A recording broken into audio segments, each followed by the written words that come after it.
صبح اور شام کے اذکار۔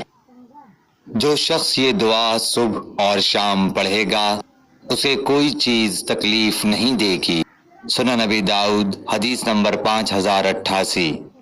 جو شخص یہ دعا 3 دفعہ صبح اور 3 دفعہ شام کے وقت پڑھے گا اللہ تعالیٰ اسے قیامت کے دن ضرور خوش کرے گا۔ رضیت باللہ ربا وبالاسلام دینا وبمحمد نبیا۔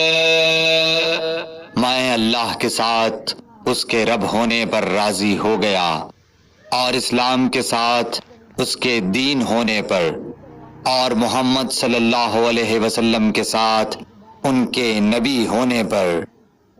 سنن ابی داؤد حدیث نمبر 5072۔ جو شخص یہ دعا 100 مرتبہ صبح اور 100 مرتبہ شام پڑھے گا قیامت کے دن کوئی شخص اس کے عمل سے افضل عمل لے کر نہیں آئے گا، تاہم اگر کوئی شخص اس کے برابر یا اس سے زیادہ دفعہ کہے تو وہ اس سے بہتر ہو سکتا ہے۔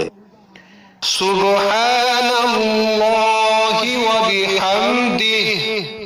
میں اللہ کی پاکیزگی بیان کرتا ہوں اس کی تعریف کے ساتھ۔